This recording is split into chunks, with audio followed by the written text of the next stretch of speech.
Good morning everyone. Welcome to Raos Academy, Hyderabad Branch. I'm Swetha and I'm here to teach current affairs. So the first current affairs being the issue regarding Russian oil. So before getting into it, let's understand the issue and the news. Initially, now this Russian oil imports has been in issue because NATO has imposed secondary sanctions on India, China as well as Brazil. So now we'll understand more about NATO and what are these new terms called primary sanctions and as well as secondary sanctions. So firstly, the primary sanctions are nothing but if in case UK has imposed sanctions on India that without involvement of any third party, it is called a primary sanction. For example, it is the UK. If UK has imposed sanctions on India, 100% sanctions on India on importing Russian oil, it is called the primary sanction without interfering the third party. But secondary sanction is nothing but, for example, it is the NATO. NATO imposed secondary sanctions on India, China as well as Brazil in order to pressurize Russia to commit peace talks with Ukraine. So here it is the Russia. So NATO has involved India, China and Brazil, that is a third party.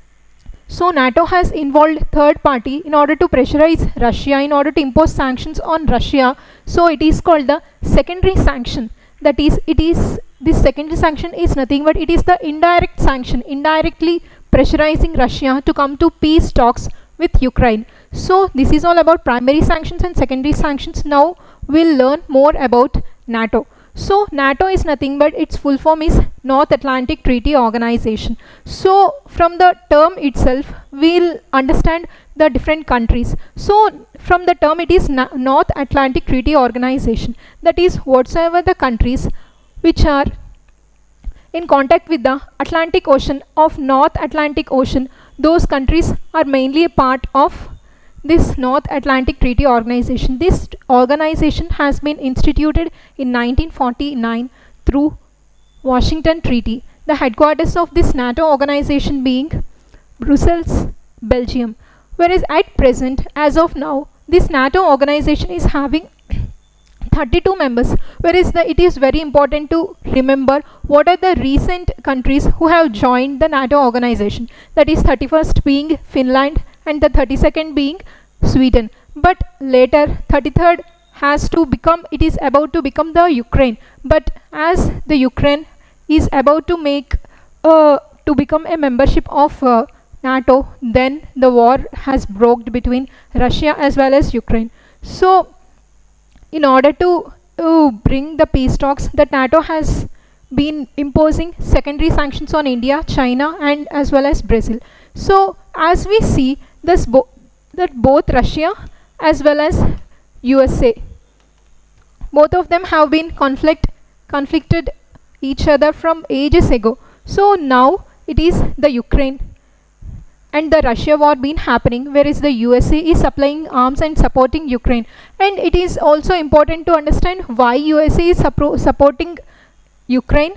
Is it so because its opponent is Russia? The main reason behind it is the Ukraine is having the rare earth elements as well as critical minerals which are very essential for the recent developing technologies. So in order to reap those benefits, US is supporting Ukraine.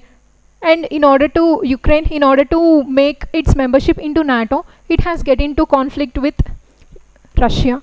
So that is about it. Whereas this NATO, this North Atlantic Treaty Organization, main aim is all about to safeguard the allies by political as well as military means. For example, if one of the member of NATO organization has come in conflict with some other countries of other than NATO countries, then all the NATO countries will come and support that particular conflicted NATO organization and support that militarily, and also in order to safeguard that particular organization. So this is all about the first primary sanctions, and this is all about the secondary sanctions. This is the issue all about the Russian oil import. The next one being the monsoon session. So before getting into this monsoon session, it is very important to understand the different terms with regarding to parliament. So if as we see about these sessions, we'll get to remember some of the terms like sessions, sittings, summon, prorogue, as well as address by the President of India. So let's understand one by one in brief. So if we come to that of the sessions, constitution does not specifically mention any number or this much number of sessions has to be taken place in a particular year. It has just mentioned about the sessions. So it is up to the parliament that how many sessions has to be conducted within a particular year. So but constitution has mandated according to that of the article 85 clause 2 that the gap between two sessions shouldn't be greater than 6 months. So these are the sessions. So whereas the sittings are nothing but it is a very different term. If we see the sessions, there are three different kinds of sessions. First one being budget session, secondly monsoon session, and thirdly being winter session. The budget session will be held from February to May. It is the session during which the budget will be introduced in the parliament and the discussions as well as voting for grant in aids will be taken place in this particular session of budget session. Whereas the monsoon session is nothing but it is a session where the legislative activities will be taken place, and whereas that of the winter session, it is the final session where the accountability of government will be judged. So the constitutional status being that of the article 85, it is the president to summon each house of the parliament before a particular session. So as of now, that government has announced that about the monsoon session. This monsoon session will be prolonged for about 21st July to 12th August. It extends for about 21 sittings. So what is the difference between session as well as the sitting? Within this particular session, there are about these many number of sittings. Whereas that of, and also we'll come across the terms like president address as well as summon and prorogue by president. Whereas if it comes to that of the address by the President of India, this address will be done in two instances. First instance during the first sitting of new Lok Sabha, and the second one being on the first session of a particular year. Those are the two instances where president address the parliament.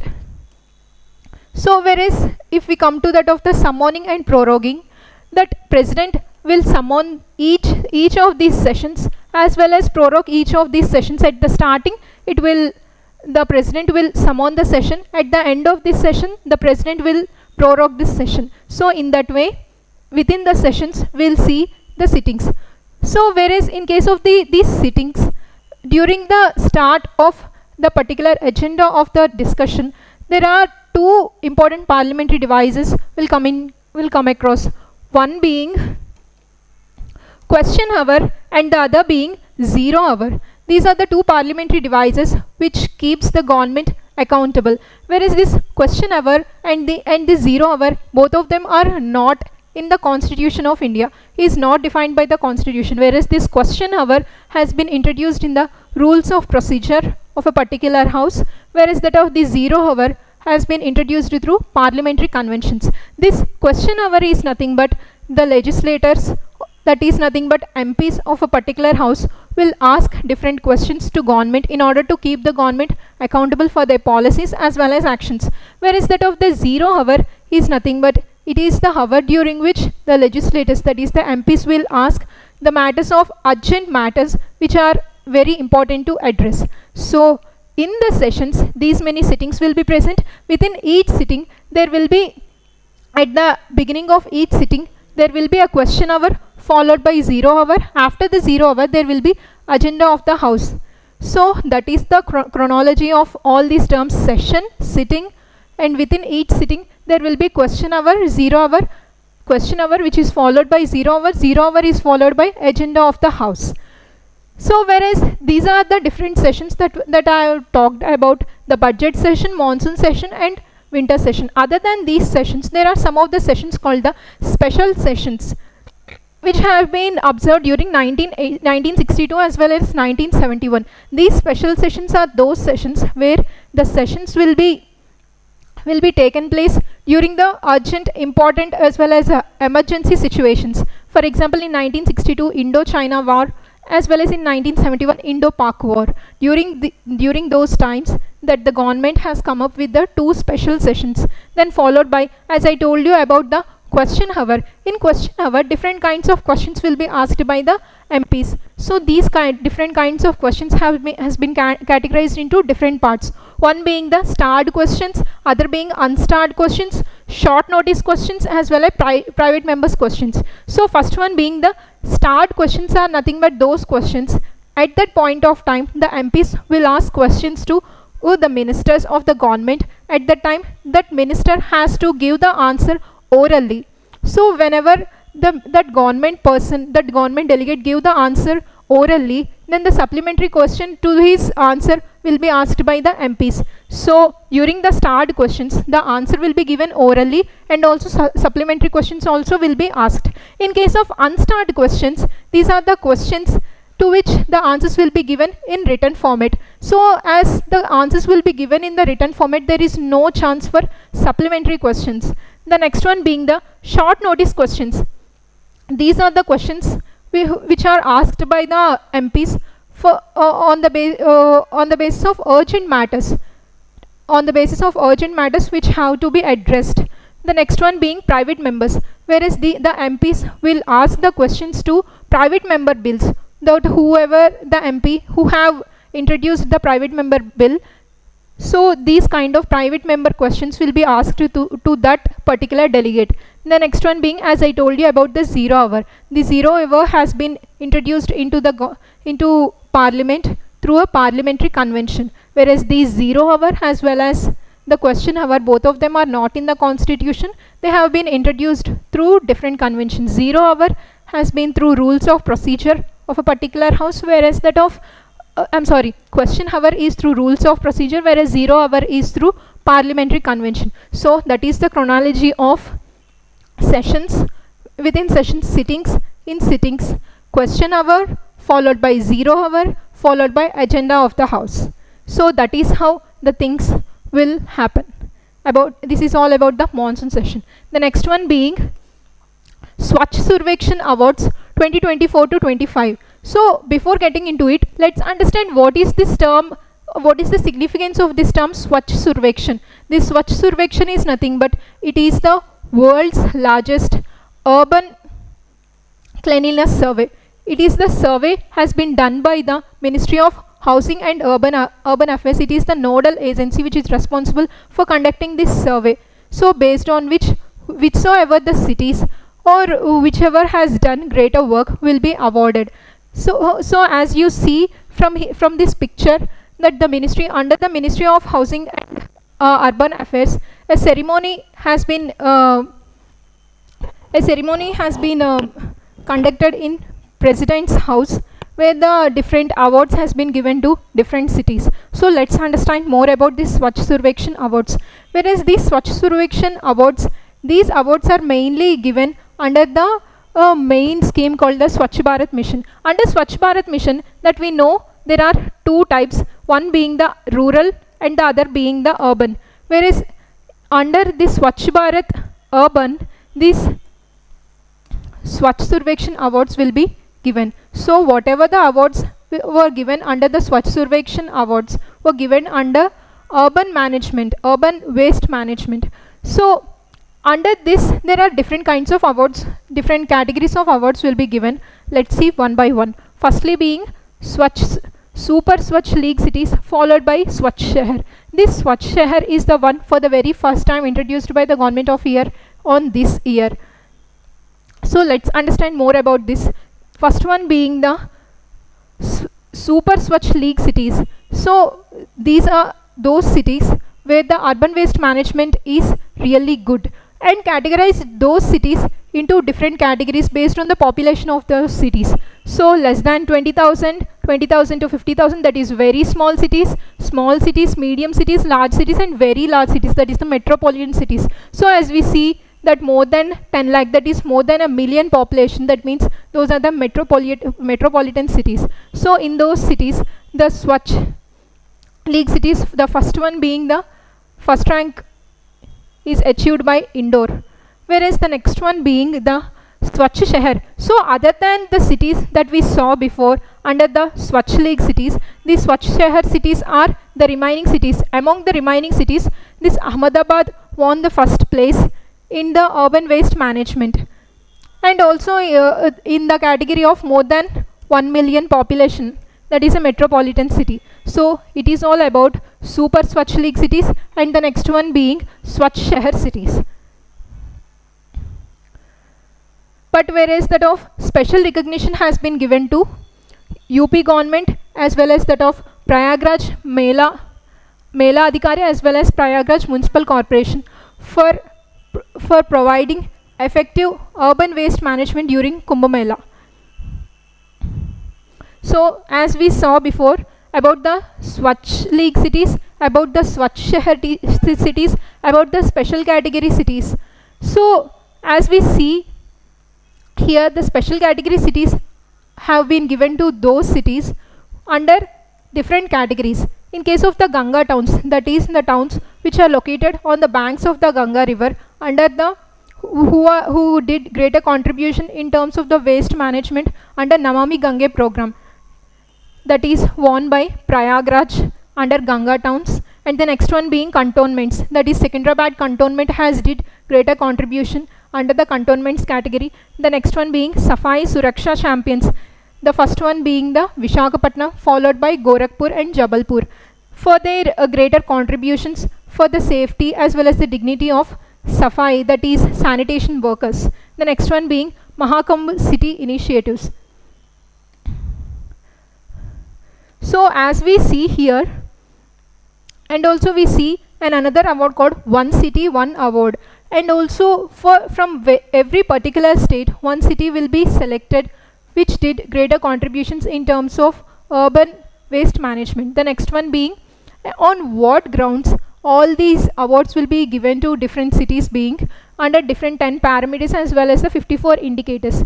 The next one, the partnership has been come up with by the Government of India, which is called the Swachh City Partnership. This Swachh City Partnership is nothing but a particular top performed Swachh Survekshan Award city will be linked with those other city which is not very good at urban waste management, in order to make it mentor to the less management one. So for example, if we see that this is the top performing city of a particular, for example, if we take a particular state, in that particular state this is the top performing city, and this is the not a very good performing city, so that we link these two cities in such a way so that this top performing city will mentor this particular city in order to become more proficient in urban waste management. So that is all about Swachh City Partnership.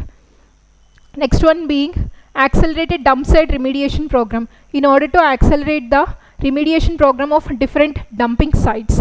The next one being the Quality Council of India. This Council of India is mainly responsible for providing standards in different fields. This Quality Council of India has been established in 1996. This works under Triple P model, that is the public-private partnership. This is an independent autonomous organization.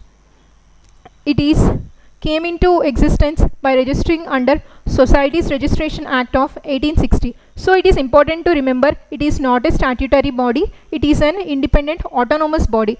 The autonomous body is nothing but it is a body which is responsible to take its own decisions without any external influence. So this is all about Swachh Survekshan Awards, where we saw different categories of awards and who achieved top position in different categories of awards. So let's see one by one in brief again. Swachh.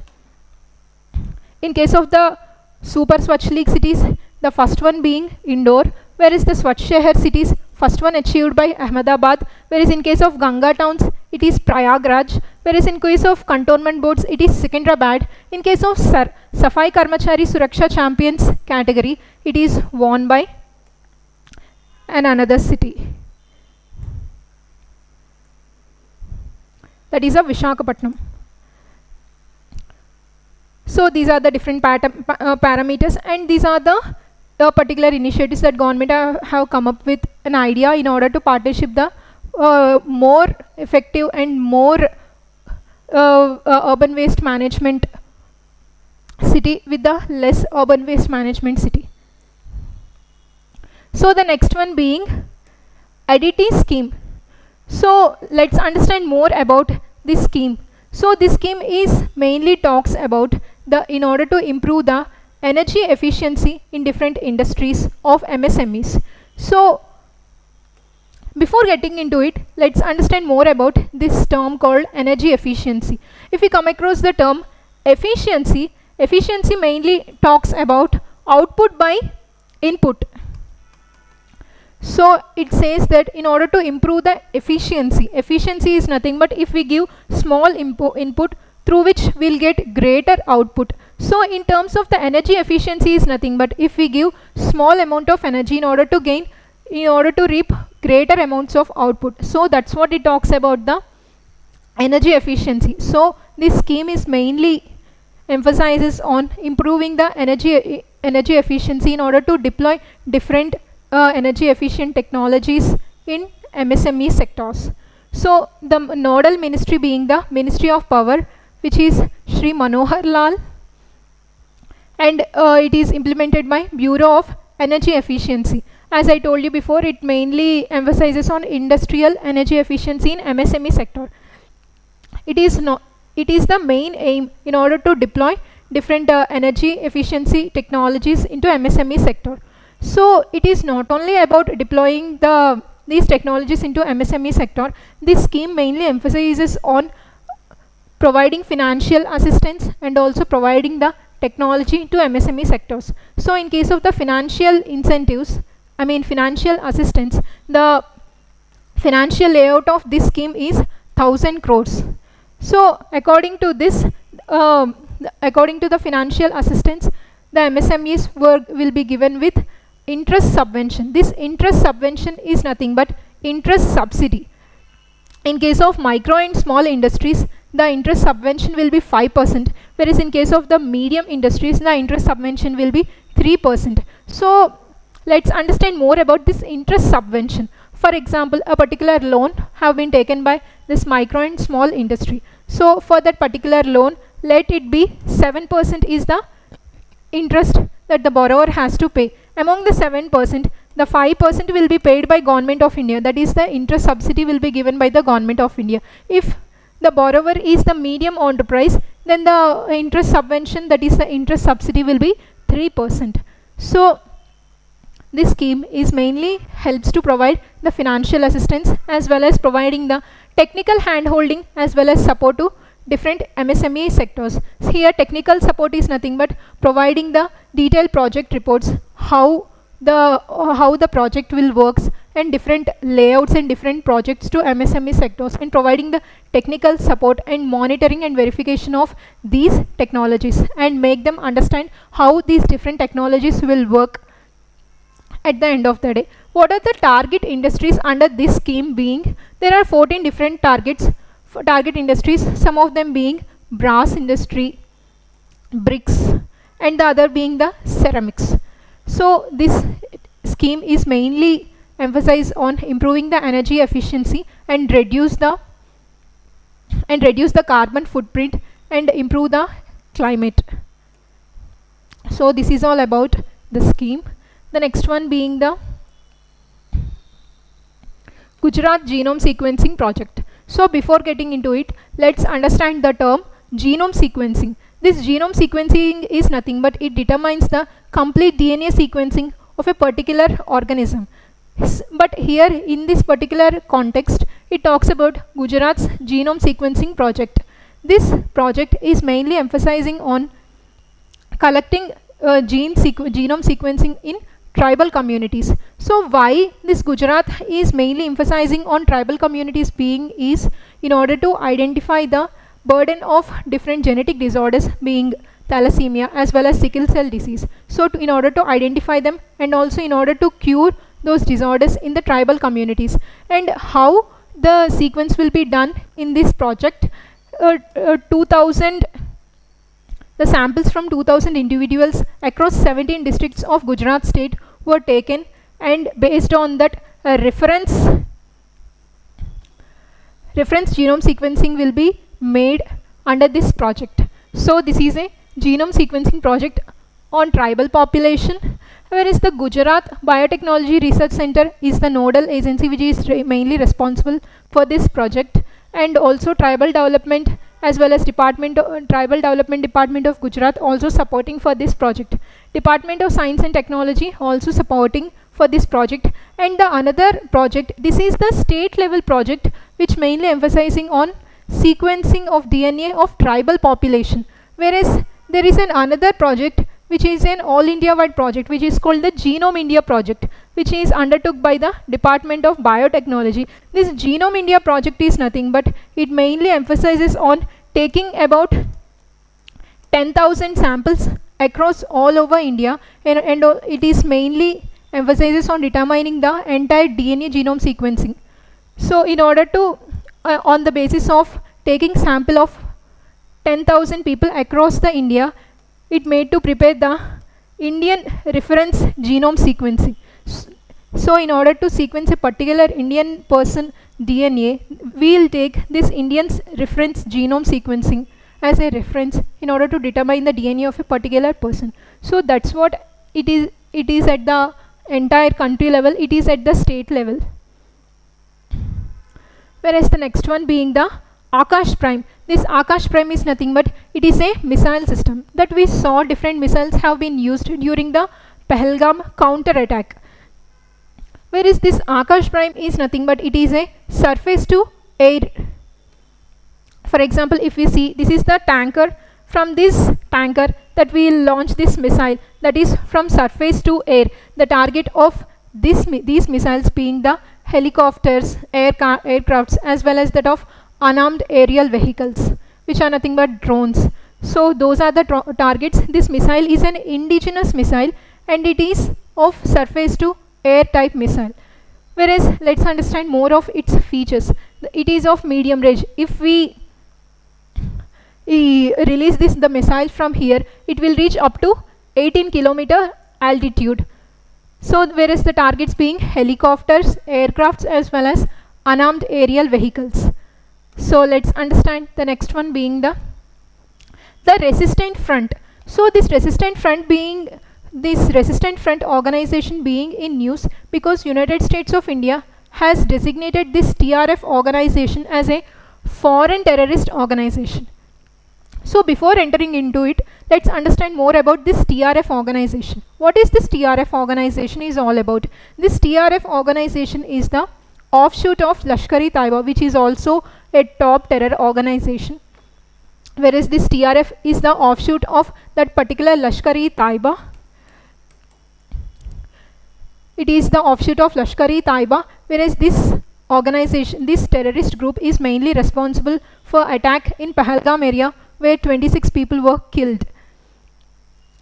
So in that context, this organization has been in news and the US has designated this terrorist organization as foreign terrorist organization. So what will happen if a particular country or particular renowned country or multilateral organization announce a particular organization as a terrorist organization?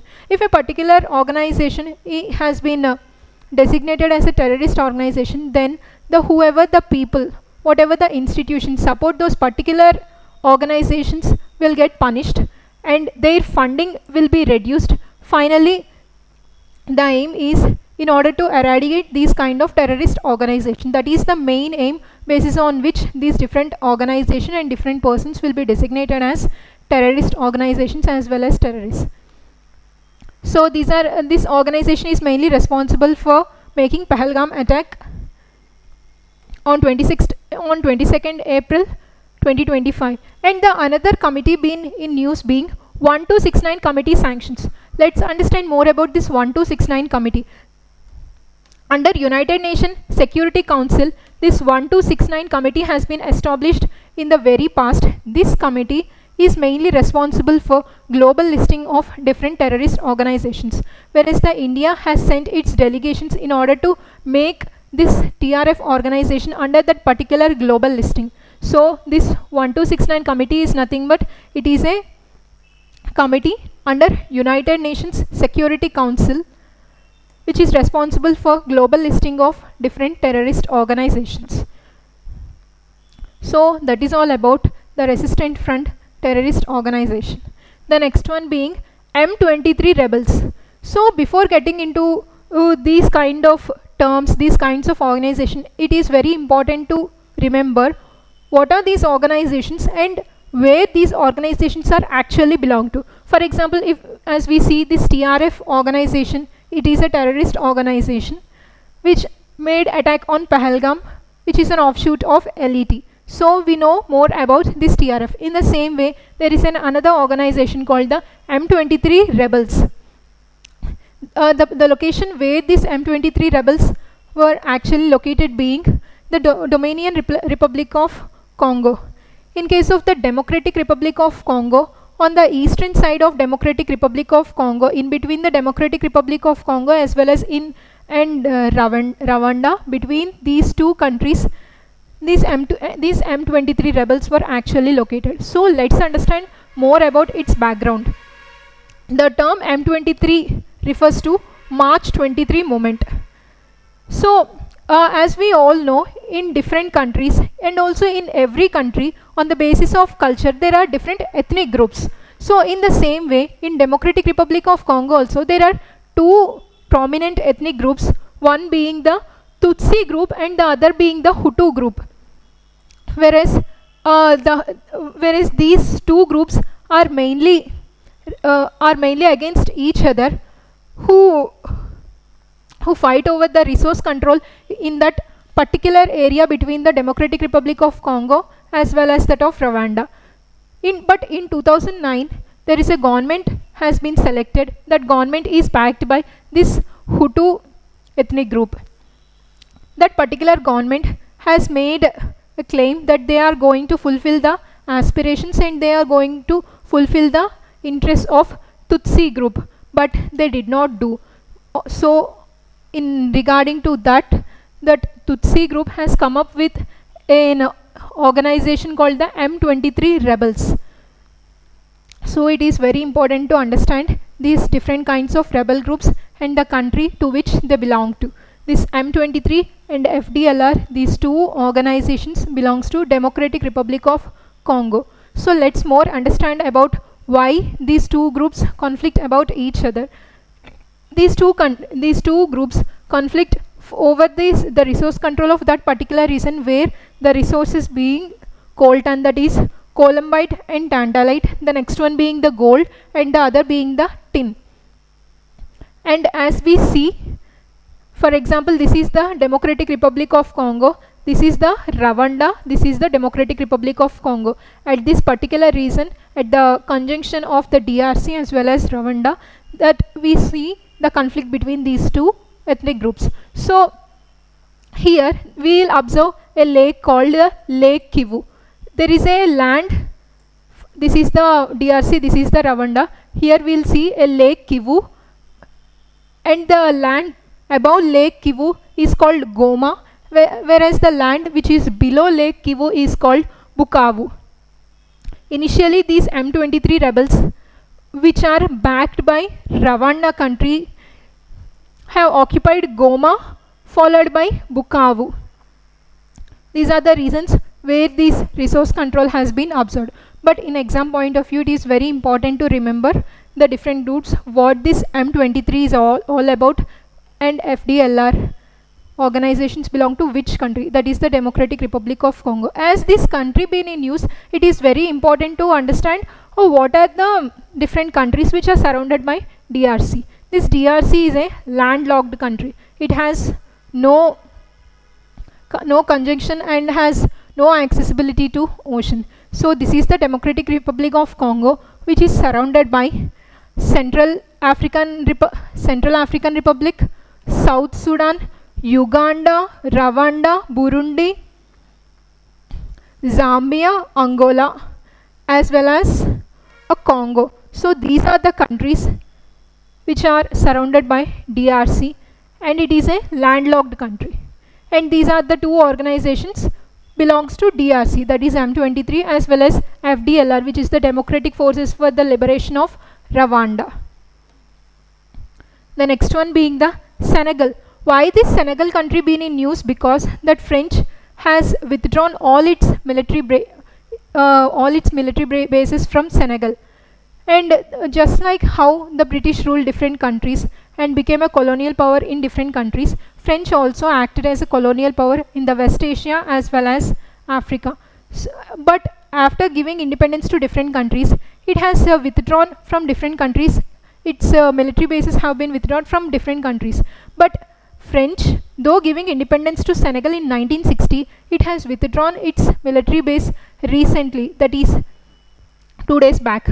Why? The reason being, it is because of the Sahel region being mainly in conflict, because this Senegal being located in the Sahel region where the Sahara Desert is present, where this Sahel region there is a greater jihad conflicts have started, and also this because of these jihad conflicts, the French has withdrawn its military base from the Senegal. So let's understand more about this Senegal, which is in news. This Senegal, it is not a landlocked country. It has an accessibility to Atlantic Ocean. Atlantic Ocean is present on the west side of the Senegal. Mauritania, Mali, Guinea-Bissau as well as Gambia. These are the different countries surrounded by the Senegal, which surrounded the Senegal, whereas the Senegal has accessibility to ocean called Atlantic Ocean, the capital of Senegal being Dakar. So it is very important to remember that it is not a landlocked country. And let's understand the more geography about Senegal country. It is dominated by Sahara Desert, and also it has the major river being the Senegal River, which is the major drainage system in Senegal. It gained independence in 1960, as I told you before, whereas the climate being dry, hot, windy with desertification. Of course, this is what we can expect from the Sahara Desert country. Next one being the non-veg milk. It is a kind of different strange name. Do you believe that there are different kinds of names like in milk, that is veg milk and non-veg milk? But there is a differentiation between veg milk as well as non-veg milk. For example, it is a milk, non-veg milk as well as veg milk. In case of non-veg milk is nothing but that milk which is drawn from the cows which are fed with meat, blood meal as well as bone meal. Then that kind of milk is called non-veg milk. Whereas veg milk is that milk, that is the milk which is drawn from those cows which are fed with fodder and other grasses, is called a veg milk. So why this non-veg milk been in news being, that is India has asked for legal certification that whatever the milk that is coming from the United States of America is withdrawn from those particular cows which are fed with grasses as well as fodder, but they are not fed with meat or blood meal or bone meal. Why? This kind of veg milk is very essential, very significant in Indian point of view being because of religious and cultural sensitivities. Because in India, every day the milk and milk products like ghee will be used for the religious rituals as well as the cultural activities. Every day were used, and the milk is considered very sacred. So in that sense, it is this veg milk has greater significance in India. So on that backing, that India has asked for legal certification of the milk that is imported from United States, that this milk has been drawn from those kind of cows which are fed with grasses or other fodder but not with the meat. So non-veg milk is nothing but milk derived from cows which are fed with animal based products, that is meat, blood meal as well as bone meal.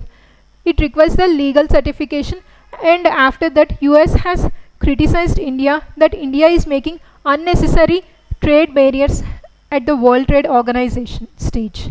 So this is all about the term non-veg milk. So the next one being pan. So it is like funny term, right? Pan, which is 3 times. And what's the difference between this mayday as well as this term pan? Let's understand the recent issue. Recently, there is an Indigo flight which is flying from Delhi to Goa, but which took, because of engine issue, which has landed in Mumbai. At that point of time, that pilot has used the term pan thrice, that is pan pan pan. There are different terms used by the pilots for in order to indicate, in order to send the signals to the ground receivers, one being the mayday and the other one being pan pan pan. Whereas this mayday will be signaled in three times, that is mayday mayday mayday.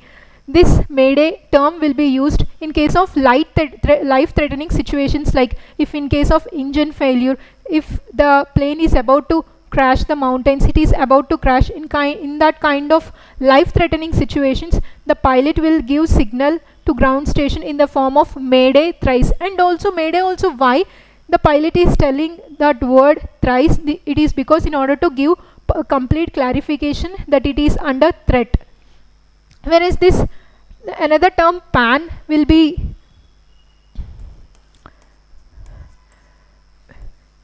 given thrice, whereas this pan is a bit lower positions compared to that of mayday, whereas this mayday signal will be given in case of life threatening situations, whereas this pan signal will be given during not a very life threatening situation, but because of an issue regarding to that of engine, or an issue with regarding to that of medical emergency. So in those situations, the pilots will give the signal of pan in the form of three times in order to give the complete clarification.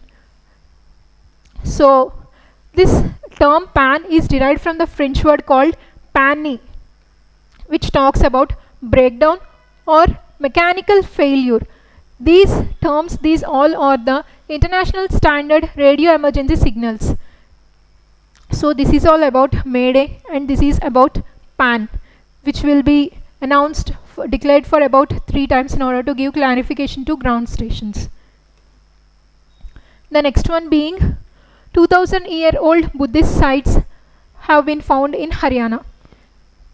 It is IIT Kanpur which has used ground penetrating radar in order to excavate these kind of sites. So before getting into it, let's understand more about this ground penetrating radar. This is the radar mainly responsible for excavating the particular site without actually excavating the soil. For example, it is the land.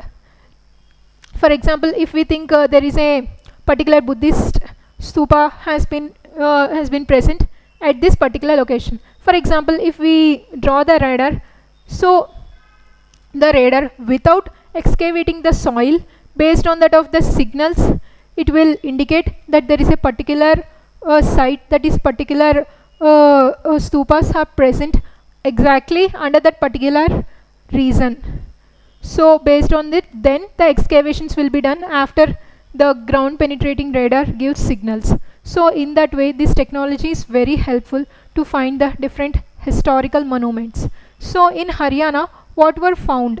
It is the stupas and different structural remains have been found, and different key findings being the Buddhist stupa, and the other one being the Topra Kalan. It is a semicircular stupa which has been found at that particular region, and the next one being Jarasandha Kila. It is a mound which have the signs of circular in shape.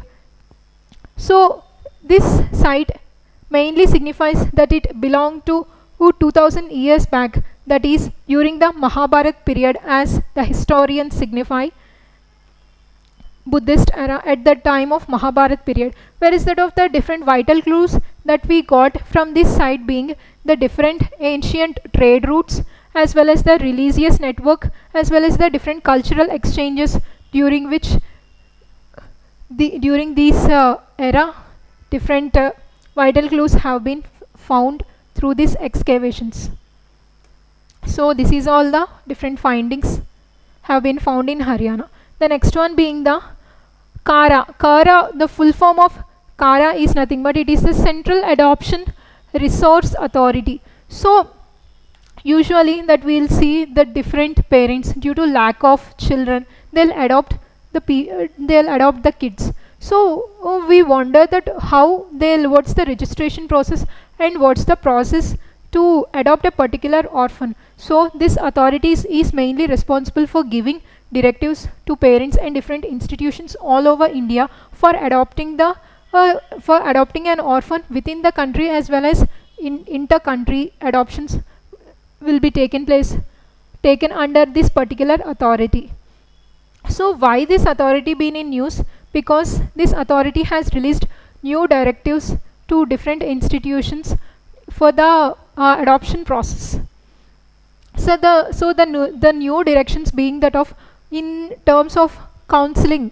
So this counseling is nothing but the counseling should be done before the adoption, during the adoption, as well as the post adoption. These counselings are considered very mandatory, whereas the counselors who are responsible for giving counseling has to be appointed at state level by the state governments itself, whereas this Ministry of Women and Child Development is the nodal ministry of this particular authority.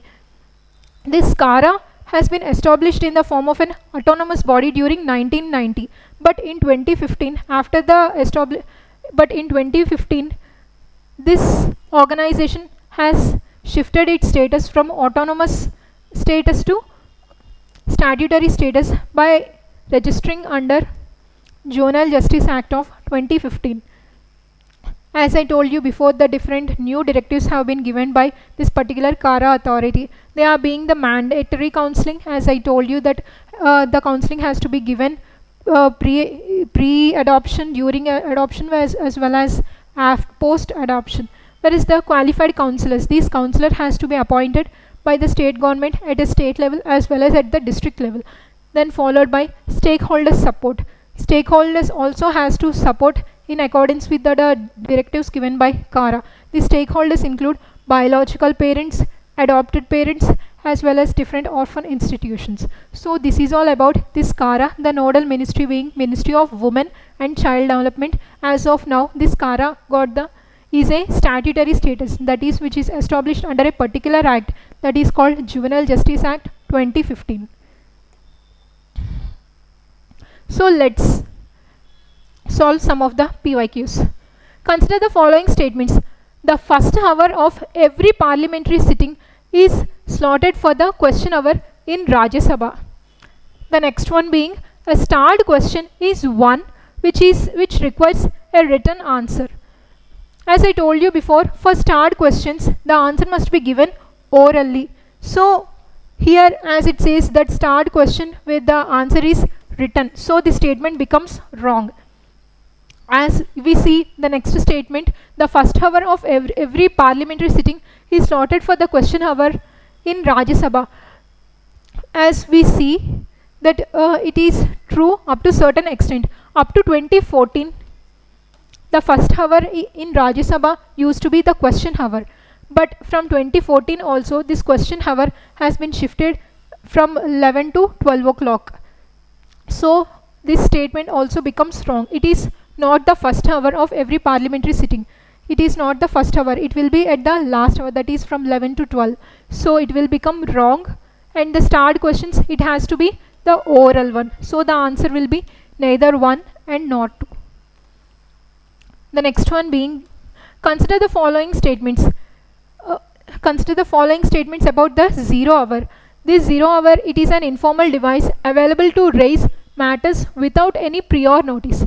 Yes, it is true that in case of urgent matters, the matters which are of urgent importance will be asked in the parliament, which is also an informal device. Without giving a notice, it will the MPs will ask. So the first one will be correct. It is mandatory to have a 0 hour every day during the session. It is not mandatory to have the 0 hour. The 0 hour is meant in order to address the urgent matters, but it is not mandatory. So the answer will become only one. The next one being Genome India project. According to this project, it is initiated by the Ministry of Health and Family Welfare. It is not the ministry, it is the Department of Biotechnology. Department of Biotechnology has initiated this particular project. The aim is to collect the genetic samples from at least 1% of the population. It is also incorrect statement. From about 10,000 population across the entire country. Next one being, this would aid our understanding of the nature of diseases affecting the Indian population. As I also told you before, in Gujarat, the project is mainly about DNA sequencing of different tribal population in order to understand the burden of genetic disorders. So it is also giving the similar one in order to aid outstanding nature of the disease affecting of Indian population. So last one is correct, that is, it is only 3. I think the class is informative. Thank you.